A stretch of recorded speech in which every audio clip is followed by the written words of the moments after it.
আমরা এখন দাঁড়িয়ে আছি উত্তর মেট্রো রেল স্টেশন, এখানে মাইলস্টোন কলেজের পাশেই।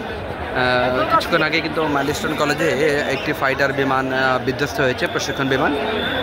তো সেখান থেকে কিন্তু অনেকেই হতাহতের ঘটনা ঘটেছে। আমরা দেখেছি যে উদ্ধার অভিযানে এসে সেনাবাহিনী কিন্তু ওর বেশ কিছু সদস্য আহত হয়েছেন, তাদেরকে উদ্ধার করে হাসপাতালে নিয়ে যাওয়া হয়েছে।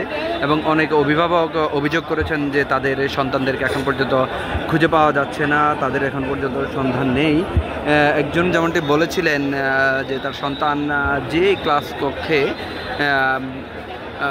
কোচিং করছিল সেখানেই কিন্তু যে বিমানটি বিধ্বস্ত হয়েছে, এরপর পরে কিন্তু আর সেই সন্তানের খোঁজ পাচ্ছেন না। তিনি এখানে এসেছেন খোঁজে নেওয়ার জন্য, কিন্তু এখন পর্যন্ত সেই সন্তানের খোঁজ পাননি, যেখানে তিনি অত্যন্ত কান্না করতে করতে কিন্তু বারবারই হুঁশ হারাচ্ছেন। আপনারা যদি দেখেন এখানে কিন্তু বহুতল যে ভবন রয়েছে, পুরো ভবন জুড়েই কিন্তু উৎসুক জনতার ভিড়, যেটি কিন্তু সামাল দিতে হিমশিম খাচ্ছে প্রশাসন, আইনশৃঙ্খলা রক্ষাকারী বাহিনীর। এখানে কিন্তু প্রচুর পরিমাণে আইনশৃঙ্খলা রক্ষাকারী বাহিনীর সদস্যরা রয়েছেন।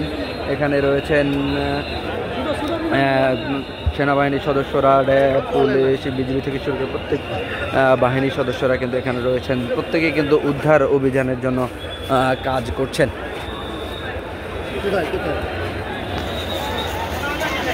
আপনারা যদি দেখেন এখানে কিন্তু উৎসুক জনতার কিন্তু উপচে পড়া ভিড় কিন্তু এখানে দেখা যাচ্ছে।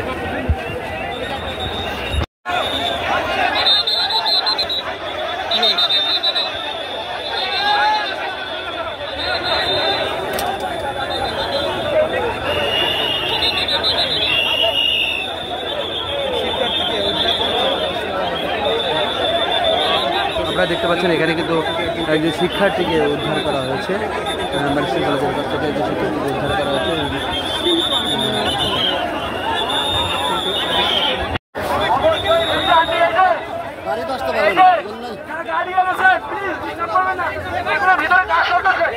আপনারা